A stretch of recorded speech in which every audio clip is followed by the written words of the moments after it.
Bonjour à tous, j'espère que vous allez bien en cette période de confinement. Aujourd'hui, on vous propose de réaliser ensemble une tarte tatin. Alors, dans un premier temps, nous allons avoir besoin de 3 ingrédients pour réaliser la pâte. Tout d'abord, il nous faut de la farine, ensuite du bon beurre, et elle sera encore meilleure si c'est du beurre breton. Ensuite, il nous faut un peu d'eau. Santé. Ensuite, la deuxième étape, il nous faut bien évidemment 1 kg de pommes, c'est un peu la base de la recette. Ensuite, 100 g de sucre. Et enfin, il est vraiment incontournable, 50 g de beurre. Alors, sans plus tarder, on commence tout de suite la première étape. C'est parti! Vous pouvez prendre 150 g de beurre sorti au préalable pour qu'il soit bien mou, ou sinon vous pouvez le placer quelques instants au micro. Ensuite, optez pour 300 g de farine et pour le troisième ingrédient, verset 33. Il leur dit une autre parabole. Le royaume des cieux est semblable à du levain qu'une femme a pris et enfoui dans 3 mesures de farine jusqu'à ce que le tout est levé. Vous en pensez quoi du levain? C'est un peu étrange, non? Pas de levain dans la pâte. En effet, un filet d'eau pour agrémenter votre pâte. Nous versons notre farine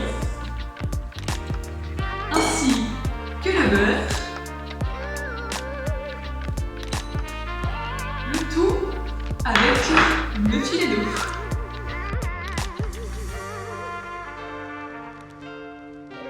Quand votre pâte a une belle forme, vous pouvez commencer à l'étaler sur un plan de travail au préalable enfariné.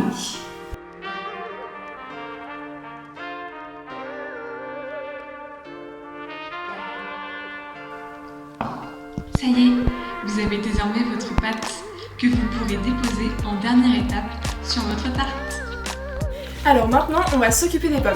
Donc déjà, on va avoir besoin d'1 kg de pommes. Donc, vous avez le droit de tricher en fonction du moule que vous avez pour que ça rentre bien à l'intérieur.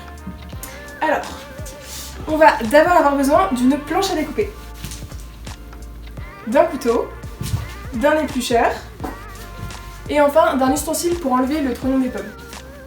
C'est important de choisir une variété de pommes qui ne va pas s'écraser à la cuisson. Dans le livre de la Genèse, la pomme est le fruit défendu. Mais ne vous inquiétez pas, celles-ci sont à manger sans modération. Et maintenant, place à l'épluchage.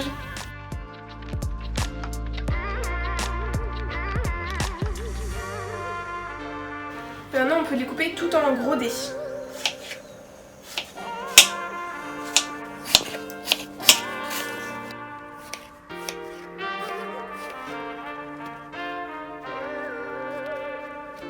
Donc on va laisser fondre nos beurres au fond de la casserole. On va rajouter 100 g de sucre à la préparation. Et on laisse fondre le tout pendant 5 minutes.